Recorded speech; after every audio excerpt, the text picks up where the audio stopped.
habla. Ya, calmados, hijos, hermanos, que estamos en Semana Santa. Ya resucitó, ¿no? Ya resucitó. Estamos de vuelta en Tolerancia Cero y está con nosotros el presidente de la Fundación América Solidaria, Benito Baranda. ¿Cómo estás, Benito? Muy buenas noches, gracias por estar aquí. ¿Tenemos nota o no tenemos nota? Sí, tenemos nota, ¿no? Disculpa, sí, tenemos una nota, ¿vamos a verla? No, no tenemos una nota, perdón, me confundí. Pero por suerte me dijeron. Benito, yo cuando estaba, se me vino a la cabeza en una conversación hace unos días el huracán Katrina. ¿Dónde fue, Fernando? En Estados Unidos, ¿en qué parte? En New Orleans.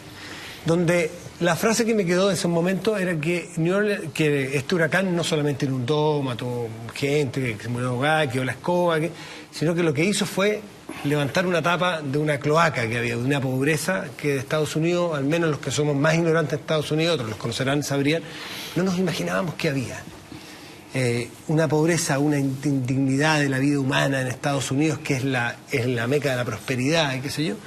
Y me quedó la sensación en esta conversa en que tanto Iquique, en menor medida, parece que tuvo su impacto potente, localizado, pero sobre todo esos faldeos enteros arrasados por el fuego en Valparaíso, se me vino a la cabeza Katrina y ver la vulnerabilidad, las carencias y lo pobres que somos si uno rasca un pelito este país OCDE, este país $20.000 per cápita, que sabemos lo que significa un per cápita. Y bueno, y tú eres un indicado para hablarnos de eso porque llevas hace tiempo viviendo debajo de la capita, no vives por sobre como muchos de nosotros, vives abajo, conoces. Sí. Los Estados Unidos, para los que habíamos tenido la oportunidad, y yo lo tuve a inicio de los 90, de visitar los lugares de pobreza de Estados Unidos durante 3 meses, nos dimos cuenta de la falsedad de lo que se mostraba de Estados Unidos. Ellos tienen hoy día un 16% de pobreza con una medida, no con el mismo monto, pero una medida también de pobreza absoluta igual que nosotros. 45 millones de personas fuera de los sistemas de salud. Entonces un modelo que se presenta al mundo como un modelo atractivo es un modelo que está bien reventado por dentro. Y no solo eso, sino que hay que recordar que en el caso específico de Estados Unidos, una de las grandes dificultades es que mucho de su política pública la basó desde la época de Lyndon Johnson en transferencias monetarias. Y eso generó un colapso también de los sistemas de seguridad social al final. Y yo creo que cuando uno no quiere ver la realidad, por supuesto, no la ve. Y la discusión que ustedes tenían antes que comenzáramos, ¿no es cierto?, esta entrevista demuestra esa tradición iluminista, ¿no es cierto?, que valoriza a las personas por los estudios que tienen, por la familia donde vienen, por el rendimiento que pueden tener, pero no por las acciones de justicia que puedan emprender. Y eso es lo que ha pasado, yo creo que en el resto del mundo, que al final se cree que hay un grupo de personas que sabe mucho, que puede resolver las cosas, y al final no resuelve. Recuerden ustedes el estudio de Harvard que demostraba que los doctores eran muy malos administradores los que tenían doctorado en Harvard, y que era preferible tener gente con menos estudios ya para poder dirigir empresas o dirigir fábricas, porque al final se metían a trabajar como el resto de la gente, como obreros. Y yo creo que ha pasado un poco en Chile también. Cuando yo he escuchado las entrevistas del fin de semana y algunas columnas media irónicas de algunos economistas, y he dicho, los economistas dejaron de ser ciencia social hace mucho tiempo, porque no leen historia, no investigan lo que ha pasado, la ley de oportunidad económica. Ningún economista en Chile se la ha estudiado. Cuando yo la cito, no la han estudiado, de la época de Lyndon Johnson, y no la estudiaron. Y aplican cosas que ya se aplicaron afuera y que han tenido, y casi nunca estudian Europa del Norte. Es raro que lo estudien. O lo estudian para ver medidas de reforma, pero no las medidas tributarias que han hecho para esta reforma. La reforma educacional, en el caso de Finlandia, comenzó a discutirse en el 56, recién se consolidó en el 75, y los efectos que tiene hoy día es lo que ocurrió de las discusiones que fueron teniendo. La reforma educacional de Chile comenzó hace mucho tiempo, y solamente comenzó en el 1840, en el 1950 o en el 1920, y de a poco esta reforma, ¿no es cierto?, ha ido causando beneficio. Y como leen poco, al final, ¿no es cierto?, en esas ironías que ellos dicen, hablan de que hay que defender la clase media. En Chile no hay clase media, no existe clase media. En Portugal sí existe clase media. El 53% de las personas de Portugal ganan la media de ingresos del país o más. En Chile la ganamos solo los que estamos sentados acá, el 9% del país. El resto no lo gana. Entonces, cuando estos economistas hablan tanto de la clase media, yo les digo, vayan a vivir como la clase media, vayan a la población donde ellos están. Esa es la famosa clase media. Cuando el 60 o el 70% de las personas tienen salarios que son de pobreza si estuviesen en Europa. Y la vida cuesta lo mismo en Chile que lo que cuesta en Portugal hoy día. Entonces, yo cuando digo esto, este mundo real, es que no lo queremos ver. Cuando se quemaron las casas en Viña, que todavía están las media agua, bueno, ¿qué pasa en Viña? ¿Qué pasa en la quinta región donde tenemos la tenencia de suelo más precaria de Chile? Y no se quiere ver, no la quieren ver. Mi padre hizo la tesis, me contaba el fin de semana, hizo su tesis como arquitecto, estudió en la Católica del Paraíso, en una de las en uno de los cerros de Torre Medita, y llegaba hasta la mitad la población, y hoy día es el doble de la población para arriba, ¿ya? Entonces tú dices, no lo queremos ver, no lo quiere ver la autoridad local, la autoridad regional y la autoridad nacional. Es lo que pasó con la política de vivienda, como ustedes me escucharon hace unos años atrás, ¿no es cierto?, que discutimos esto mismo acá en este panel. Es lo que ha pasado con las políticas educacionales. No hemos querido ver la realidad y ocultamos esa realidad y nos defendemos, nos protegemos, porque la eficiencia y la eficacia está por sobre los valores éticos y el respeto a la dignidad de las personas. Y yo creo que eso es grave para Chile. Ya lo dijo Darwin cuando visitó Chile en 1830 y tanto, por allá cuando estaba en el Golfo Arauco, escribió un texto que es dolorosísimo para Chile, y yo creo que se ha seguido repitiendo en la historia de Chile. Benito, con esas deficiencias estructurales, con esos bolsones de pobreza, con esa marginalidad, con ese abandono en el que viven todavía muchos chilenos, desde tu perspectiva, ¿no resulta de repente un poco absurdo ver ese otro 9% discutiendo todos los días del fútbol, discutiendo todos los días de la educación universitaria, cuando no son los temas prioritarios, cuando no son efectivamente ni esa supuesta clase media que desde tu criterio no existe, ni los estudiantes universitarios los que no pueden esperar, porque son otros los que no pueden esperar? Por supuesto, yo creo que cuando tú escuchas estas discusiones, como leen poco y estudian poco y ven poca historia, ¿no es cierto?, y analizan poco y visitan poco los países para escuchar y aprender, ya uno dice, si efectivamente queremos buscar un camino de mayor justicia en el país, sí tenemos que hacer más reforma educacional, más de la que hemos hecho hasta ahora, profundamente, ¿ya? Y no solo en la educación básica o en la educación superior, sino desde la educación preescolar. Y eso requiere, por supuesto, de mucho más recursos. Y te dicen, estamos reduciendo, el resto del mundo está reduciendo los impuestos. Sí, pero cuando el resto del mundo, de los países comparables, avanzó mucho más que Chile, su reforma tributaria similar a la que está haciendo Chile, Irlanda la hizo en 1977. Y nos compara con los países asiáticos, sí, pero Corea del Sur tiene una diferencia salarial que es casi 40 veces menor que la chilena. En Chile la diferencia salarial es más de 100 veces. Y en Corea del Sur, cuando tú ves el índice Gini, casi no hay desigualdad. La desigualdad es muy baja en el ingreso autónomo. Y en el ingreso, después de las transferencias del Estado, sigue siendo muy baja.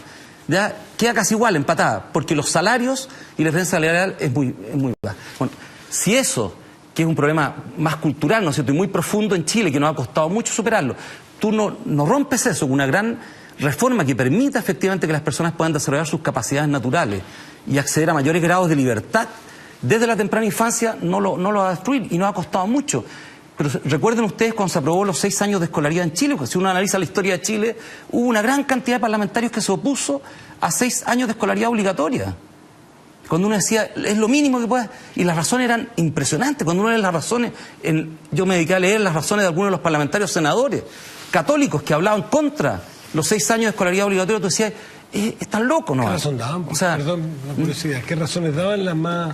Las razones son puras razones clasistas. Tú le das mayor educación y al final, ¿no es cierto?, le das mayor posibilidad de luchar por sus derechos. ¿Qué es lo que hizo el doctor Monkever? El doctor Monkever dijo cuando ocurrió todo el gran movimiento estudiantil, ustedes recordarán, que escribió en la que pasa, un periodista lo entrevistó y dijo, esta es la primera generación de jóvenes no desnutridos de Chile. O sea, cuando tú le diste la posibilidad de alimentarse bien, las personas pudieron luchar por sus derechos. Cuando tú le das la oportunidad de educarse de calidad, las personas pueden luchar por sus derechos.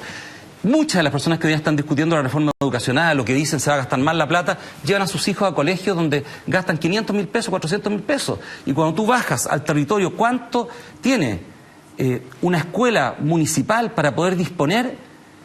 Es impresionante. Y a la escuela privada 80. No le reducen por la ausencia del alumno, mientras que a la escuela pública le quitan las lucas porque el alumno no va. Entonces, yo digo, si al final de cuentas, cuando tú te metes en la política que debería ser el gran trampolín para desarrollarte, para dar acceso a libertad, tú no le das los recursos que requieren, bueno, al final es una vuelta que tú dices, no podemos salir, no podemos. Es lo mismo que la política habitacional. Fernando. No, yo creo que hay 2 temas que son desgraciadamente extraordinariamente perturbadores en esta discusión. Un tema es que cambió la forma en que estaba distribuida, si tú quieres, las riquezas.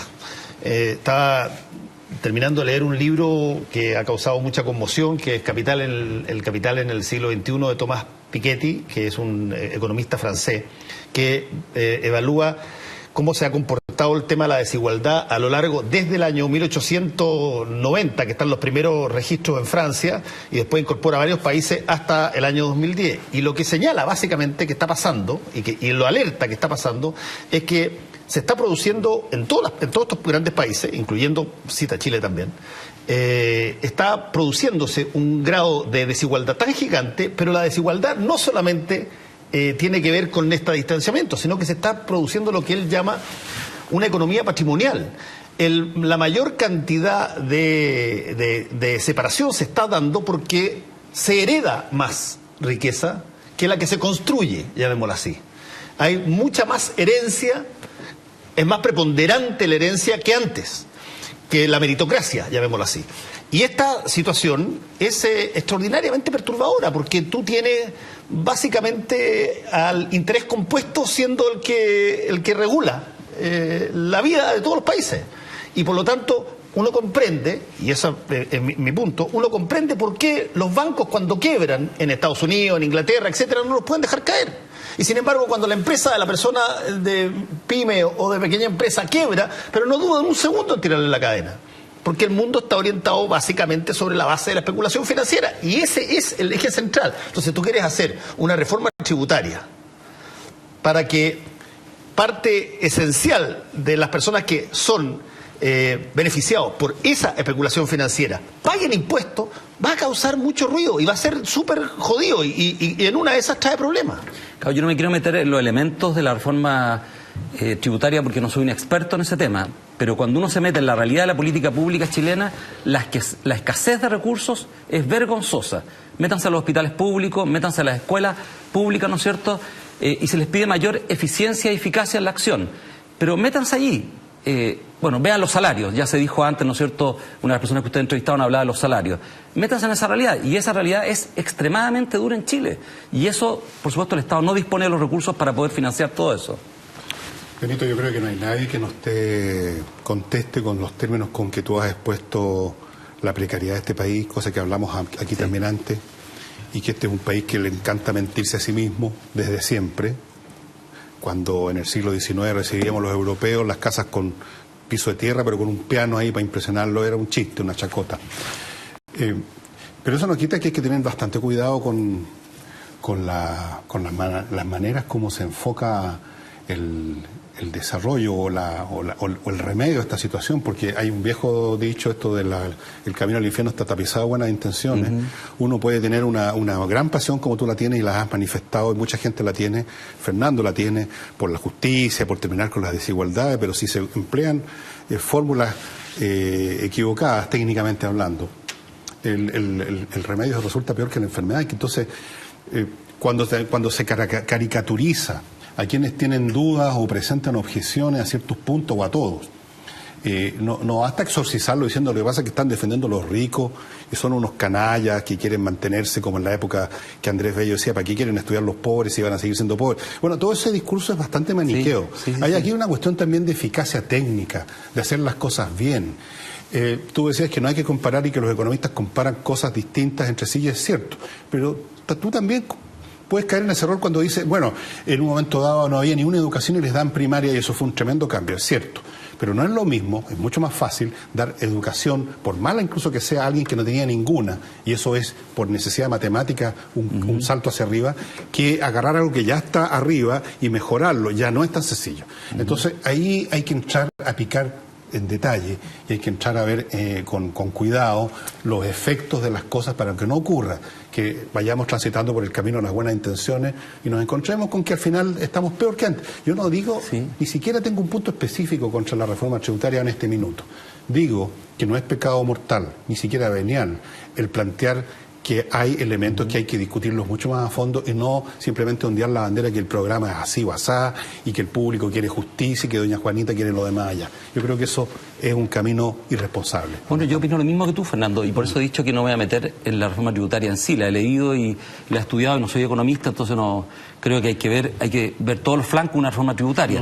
Pero el que se requieren los recursos, se requieren. Sin duda. Y yo no soy una persona irresponsable. Yo me he dedicado a estudiar, por ejemplo, la reforma de Finlandia, y la reforma de Finlandia fue extremadamente compleja. Fue una discusión muy fuerte a finales de la década de los 50 que logró consolidarse después de casi 2 décadas. Y los efectos los tuvo después de 2 o 3 décadas. O sea, una vez aprobada, ya consolidada, tiene los efectos. Si nosotros no iniciamos ese camino con mayor agresividad hoy día, no esperemos en 30 años más que esto haya cambiado. O sea, esa es mi observación. Entonces, la responsabilidad que tienen hoy día los parlamentarios, los políticos en discutir, ojalá profundamente esto, como lo decía el senador anteriormente, yo creo que no la pueden soslayar. Y ojalá esas ofensas que se hacen entre ellos o esas caricaturas que tú señalas no se las sigan haciendo, porque al final nos van a dañar a todos, van a postergar nuevamente algo que tienen que hacer. Pero yo creo que uno no puede invalidar a personas que se han abocado a estudiar esto, que son personas que han trabajado dentro de la estructura del Estado, que conocen la estructura del Estado, con los cuales uno discute aspectos técnicos bien profundos en política, ¿ya? Y que conocen muy bien cómo sucede todo en el Estado. Esas personas tienen mucho valor para lo que estamos haciendo hoy día, ¿ya? Y yo los defiendo y lo he señalado porque existe una tentación, ¿no es cierto?, también de caricaturizar a personas que están trabajando en el Estado, como diciendo que son personas que no saben nada, que no le han ganado ni un peso a nadie, que no tienen la menor idea, ¿no es cierto?, de la vida real, siendo que son personas que se han sacado la mugre, lo mismo que un diputado, ¿no es cierto?, que ofendía a los parlamentarios jóvenes porque pedían que se redujeran, ¿no es cierto?, los salarios, y le tiró una ofensa gratuita que lo dañó mucho, que una caricatura bien ofensiva. Entonces, yo creo que la profundidad de lo que está haciendo hoy día Chile requiere una responsabilidad bastante mayor que entrar en estas polémicas para ofender o liquidar la propuesta del otro por un argumento tan estúpido como decir si estudió en este lugar o trabajó en este lugar, que uno lo sigue escuchando mucho. No solo acá, yo lo he escuchado afuera mucho y he tenido muchas discusiones en torno a esto, ¿ya? Y no hay que caer tampoco, termino el tiro, Felipe, en la caricatura opuesta que por supuesto convoca mucho apoyo a la gente que no tiene especiales títulos de caricaturizar a los que después de todo han estudiado y conocen el asunto a fondo y tienen grados académicos que hay que respetarlo. Y decir, no, si estos imbéciles no le achuntan a ni una, no saben nada, que se creen en los iluminados. Bueno, a veces son más iluminados, pues. A veces hay gente que sabe más que otra, ¿no es cierto? Y uno no tiene que ponerse rencoroso por eso y tiene que también escucharlos con especial cuidado. Porque, sí, pero tú sabes que la tradición iluminista lo que hace es mirar a los otros como inferiores por los estudios que tienen. También es un error. Claro, en ese sentido lo aclaro yo y en un artículo que escribí lo pongo yo ahí, y eso es lo que tú lo ves todavía repartido por el mundo. Basta escuchar, ¿no es cierto?, la última intervención del cardenal de República Dominicana retando a un sacerdote porque defiende a los haitianos que son dominicanos, no son haitianos, nacieron en Dominicana y tienen la nacionalidad dominicana y se la están retirando. Esa es una persona, ¿no es cierto?, que está enchufado a eso, que puede tener muchos estudios. Yo no lo ofendo, yo tengo también hartos estudios y por supuesto no ofendo eso, y siento que los estudios están justamente para tratar de aprovecharlos para servir a los demás. En todo caso no era ninguna imputación personal. Pero lo comparto. Digo nomás porque hay, por lo que tú decías, hay en este momento una onda en este país de dispararse unos a otros y francamente no nos damos cuenta que estamos en el mismo barco y mientras estamos agarrándonos a balazos, los que están en el puente con los que están en las máquinas, el barco se dirige a un iceberg. ¿No es cierto? Así que hay que tener cuidado. Yo quiero hacer un disparo, fíjate, independiente de lo que están hablando, pero porque tiene que ver un poco con el tema que tocaba tú de la historia de este país.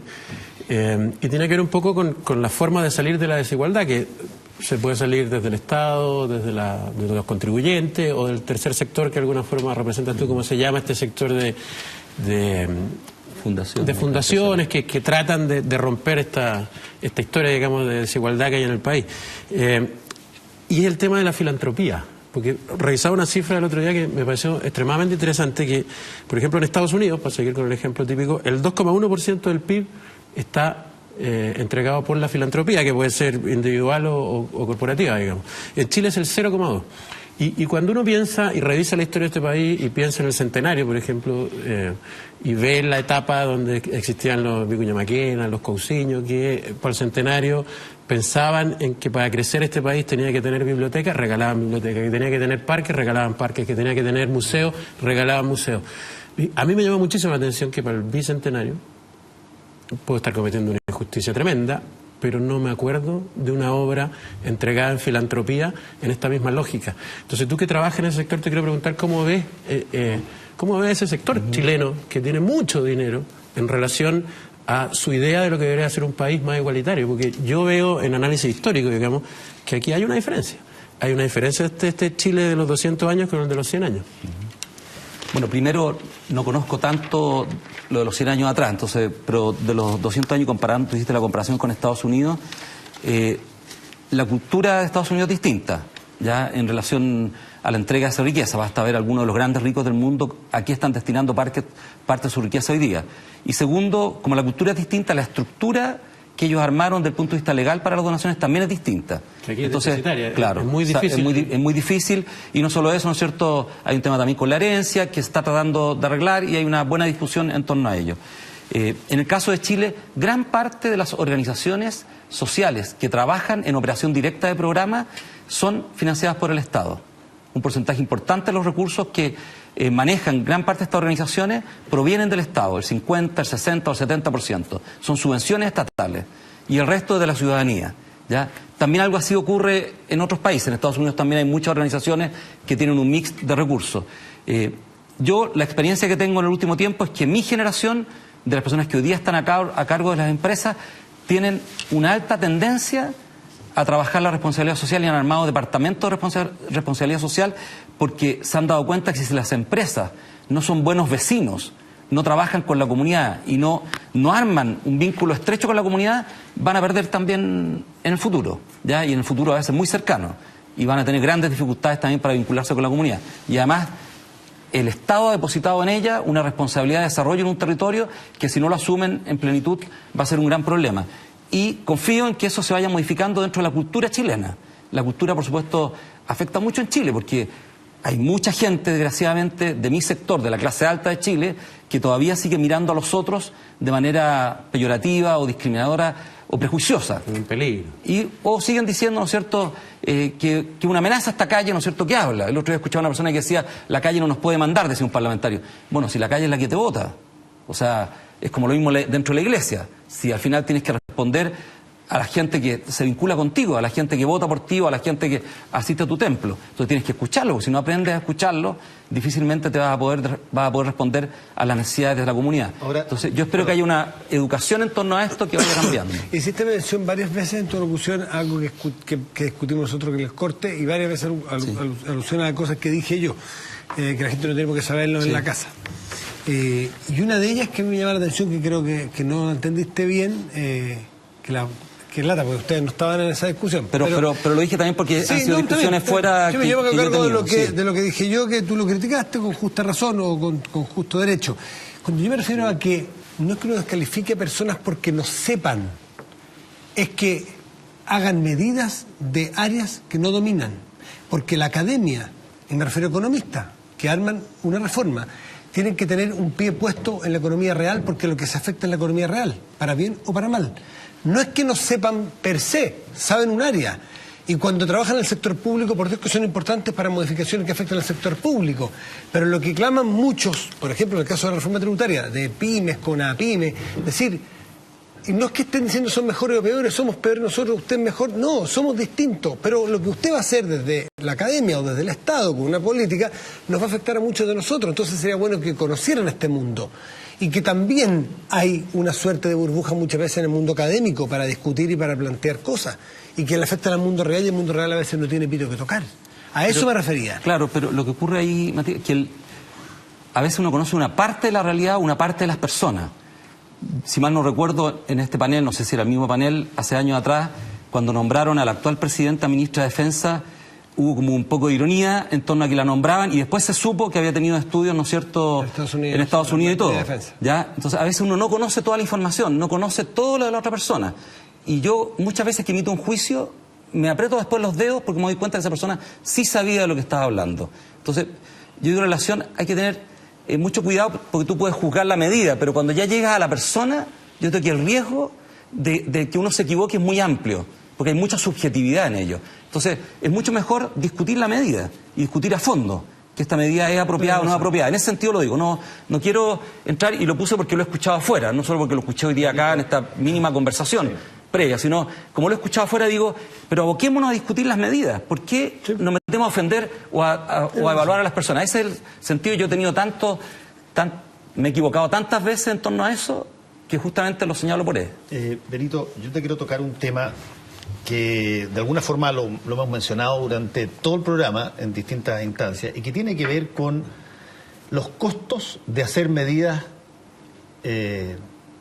voy a usar la palabra de Fernando porque me vas a decir eso es revolucionarias, llámalo tú, o estructurales o radicales, que rompen la lógica clásica de la reforma parche, de agregarle un parchecito acá y se decide hacer algo, cualquier gobierno que sea, pero este gobierno le tocó, y va a tener que hacer eso en la reforma tributaria, va a tener que hacer eso en la reforma educacional, va a tener que hacer eso en la reforma a la Constitución, y por lo tanto son cosas que ni siquiera, mira, solo proponiéndolas, solo hablando de ellas, generan pero una suerte de exasperación instantánea. Y ese costo se traduce en, bueno, que tú comunicas cosas, al comunicar cosas, creas relación, creas temas, creas slogans, creas... ¿Qué tanto tú sientes que Chile puede pasar el costo de lo que significan estos cambios profundos, entendiendo que Chile ya no puede decir, como decía hasta antes del 73, que esas cosas de golpes de Estado y esas cosas de personas que se encargan de matar gente o que se encargan de desaparecer personas pasan en los países bananeros? No, nosotros tenemos realidad, tenemos que asumir esa realidad, y yo tengo la sensación de que entre los costos hay mucha gente que eventualmente piensa que esto puede terminar mal y tiene miedo, y el miedo forma parte de la discusión. ¿Cómo se ve esa situación? Bueno, en el mundo que yo me muevo no ocurre tanto eso, ¿eh? No hay ese miedo. Al contrario, yo creo que hay una expectativa que va a mejorar la educación en los sectores donde están las familias con las cuales yo me vinculo, que va a haber mayor cobertura educacional y que va a haber mayor posibilidad de calidad dentro del sistema educacional. Y me vinculo con hartos empresarios, personas de clase alta de mi edad, y no he sentido tampoco ese miedo en las conversaciones. He sentido discusiones técnicas, y buenas discusiones técnicas que yo no las manejo tanto, no vengo del área de la economía, ¿no es cierto? Leo harto, pero no vengo del área de la economía, opino también, pero soy un opinólogo sencillo en ese ámbito, ¿no es cierto?, de lo que puedo decir, y lo único que agrego siempre a esa discusión es que hay una reforma que si no la hacemos nos va a causar mucho más daño que todas las que tenemos hoy día, que es la reforma, ¿no es cierto?, de la vivienda, que usted es un tema recurrente y usted me lo ha escuchado tantas veces. La segregación educacional se debe a la segregación residencial, y si no hacemos un esfuerzo para integrarnos, que ese ha sido un trauma cultural muy grande, nadie quiere vivir al lado de las personas en situación de pobreza. Entonces ni siquiera la gente más pobre, o sea, cercana a la pobreza, no los quieren tener cerca. Pero yo no he sentido ese temor, y me relaciono harto. Yo creo que el 91 lo sentí mucho más, el 91 fue muy fuerte, y me tocó ahí discusiones fuertes. Yo era bastante más joven, con la reforma, ¿no es cierto?, que encabezó, me parece que el ministro Foxley, ¿no es cierto?, y fue muy dura. Con el senador Piñera en ese entonces. Y fue muy dura, y fue una discusión tremenda, y con mi generación de economistas y amigos que tengo, bueno, por supuesto hablaban que se acababa el mundo y que el salario no podía subir tanto, y después de eso tuve una muy buena discusión con un grupo de ellos que había dicho esto, y dijeron, no, es que había margen para subirlo. Bueno, ¿y cuándo sabemos que hay margen o cuándo no sabemos? Siempre les decía yo, ¿cómo la ciencia económica me puede decir que en un momento hay margen y en otro momento no hay margen? ¿Ya? Pero por supuesto, los tiempos han cambiado, hoy día estamos en un mundo globalizado y entiendo que hay otras variables que también son complejas. De que las alzas son necesarias y que se requieren más recursos para reformas estructurales. No está ahí el punto de la discusión, sino que a los expertos los escuchamos, que lo que uno defiende es el derecho de escuchar a las voces disidentes que en este momento están defendiendo a los malos. Y que tienen elementos técnicos interesantes a escuchar algunos economistas. Están defendiendo a los malos, están defendiendo a los ricos, están defendiendo a los que están en los castillos, como decía Chile. Pero algunos de esos malos tienen ciertas razones que no son despreciables técnicamente. Sí, por supuesto. Si no las entiende, que no es experto, que son atingentes a la realidad, que puede pasar. Este diálogo de sordos es el que da susto. No da susto los efectos de una alza tributaria. Tenemos que ponernos los que ganamos más. Y eso ya está. Yo no leí lo de Chilling, pero no lo he escuchado en otras personas que son cercanas a su pensamiento o en personas que están más en el otro extremo de la derecha. No he escuchado esa tensión, por lo menos en las conversaciones que yo he tenido. No te digo la reforma en sí, sino que la falta de diálogo y este atrincheramiento que se empieza a producir con la falta de diálogo, en decir que aquí están todos los buenos y allá todos los malos, y viceversa, y allá todos los tontos y allá todos los inteligentes. Sí. Bueno, eso es lo que va ocurriendo, pero para eso tiene que haber también una comprensión de que los recursos son limitados y que tú vas a tener que sacrificar parte de esos recursos y sacrificar parte de tu estándar de vida, porque si no, ¿cómo lo vas a hacer? Yo lo encuentro tremendo. O sea, cuando tú ves que la diferencia salarial es de 102 veces aproximadamente, y en la OCDE es de 32, y te va a Corea, ¿no es cierto?, y es de 10 o de 12, tú dices, o sea, si no lo hicimos por la vía del salario, o sea, tenemos que hacerlo por la vía de los impuestos. Piensen ustedes que en el caso de Irlanda, la desigualdad social antes de impuestos es superior a la de Chile. El coeficiente de Gini de ellos se acerca al 0,6 y de nosotros al 0,5. Y después de los impuestos se reduce al 0,3 y nosotros quedamos casi igual. en casi 0,50, 0,49, pongámosle, pero estamos ahí en el límite, bajamos muy poquito. O sea, por supuesto, porque la magnitud de lo que ellos realizan a través de los tributos es mayor porque han tenido la posibilidad desde 1977 de disponer con esos recursos para poder hacer la modificación. Todos quisieran que con la reforma tributaria y con los que tenemos más nos pongamos más, se afecte el y se va a afectar. y se afecte. Lo que pasa es que cuando uno escucha, como digo, a los defensores de los malos, por así decirlo, de los que están en los castillos, dicen que no se va a movilizar, es un tema técnico. Sí, pero cuando tú ves los argumentos, yo he leído a dos de los que más han dado argumentos en torno a esto, un diputado y a un economista, bien connotado, y no encuentro argumentos sólidos en lo que ellos dicen, porque si tú ves la reforma educacional, nuevamente Finlandia es progresiva, y esta reforma que viene hace tanto tiempo, ¿no es cierto?, en Chile, y es progresiva, entonces los recursos tú los vas dosificando progresivamente, y Fernando decía antes que no estaba clara la hoja de ruta. Bueno, en Finlandia yo creo que tampoco la tenían muy clara la hoja de ruta, la fueron construyendo progresivamente. Cuando tú ampliaste la cobertura preescolar, en cada uno de los gobiernos anteriores se ha ido haciendo algo. No tengo tanta conciencia de lo anterior, pero por lo menos desde el 90 tú ves que ya se viene la reforma educacional y se va a seguir profundizando. Yo creo que ese es el camino. ¿Sí? ¿Tú quieres agregar algo? No sé, yo le tengo mucho miedo a estas comparaciones, sobre todo de que van 50 años para atrás, porque el mundo ha cambiado enormemente, es como que estuviéramos en otra civilización, y yo ya no sé, a pesar de que me gusta mucho la historia, hasta qué punto sirven de antecedente lo que haya pasado en Finlandia en el año 50. Lo que sí tengo claro, y esto sí que creo que es como de sentido común, que si uno inicia un proceso de cambio a partir de una buena intención y toma una línea, un camino equivocado, un callejón sin salida, al final de muchos años no se encuentra que estaba peor que como empezaba, por lo tanto hay que partir con mucho cuidado. Y esto no es un tema de miedo o de no miedo, porque si el miedo es irracional, el no tener miedo también puede ser irracional. Hay gente que le dice que viene un tsunami y se quedan en la playa haciendo castillo. Entonces, no es un tema de miedos o de no miedo, es un tema de hacer las cosas bien alguna vez en la vida, porque este país tiene una larga historia de cosas mal hechas. Pero se han hecho no las queremos reconocer, Fernando. Se han hecho muchas cosas bien. Sí, pero estoy hablando de muchas cosas mal hechas que han significado, y toda la historia del mundo, las transformaciones sociales son muy complicadas y a veces se terminan logrando algunos procesos a un costo prohibitivo, mientras que habían otros caminos menos costosos, lo demuestra la historia europea entera, que tú la conoces. Sí. Entonces ahí dice, bueno, lograron en Francia terminar con los latifundios, los nobles, pero les costó 10 millones de euros. Entonces hay que tener cuidado con las cosas. Vayan a ver la exposición del Bellas Artes, que tú, Felipe, la viste, la de fotos de Chile del 70, y ponerla con el Chile de hoy y los que Sergio Larraín. De Sergio Larraín, fotógrafo chileno muy destacado. Y que trabajó harto en el Hogar de Cristo. Claro, del Hogar de Cristo. Y cuando uno ve esa foto y ve el Chile de hoy, los que digan que Chile hay que refundarlo porque en realidad todo se ha hecho pésimo, más vale ir a la exposición y darse cuenta de lo que se ha avanzado. Basta lo que pasó con la mortalidad infantil en erupción infantil. Al final un cambio radical que vivió Chile, que no lo vivieron otros países de Centroamérica. Lo que no significa que no falta un segundo salto, claro, eso estamos clarísimos. Pero desde el punto de vista comunicacional, si tú quieres, las cosas se ponen en blanco y negro y en extremo. Y eso yo lo encuentro extraordinariamente preocupante, porque cuando a ti te dicen se quiere eliminar todo, partir de cero, borrar todo, y que aquí la gente va a tener pero un pánico, esa me parece a mí es una situación que hace que algo que no está presente aparezca, que es el miedo. Y no existe un motor más irracional para lado de lado que el miedo. O el exceso de confianza. Yo no he estado tan metido en esa discusión, la he visto en la prensa, no la he sentido así en muchas de las personas con las que me vinculo, y que muchas de ellas tienen bastante dinero y manejan grandes empresas. Entonces, claro. No piensan, como dije, que vamos a ser todos más pobres. No. Al contrario, se están preparando para el tema tributario y todo eso. Eso no prueba nada, no tener una prueba absolutamente nada. Porque es una muestra chiquitita además, y además el camino puede ser malo igual. Sí. Benito Baranda, presidente de América Solidaria, muchísimas gracias por estar esta noche aquí en Tolerancia Cero. Que estén muy bien. Pausa y volvemos. Sí.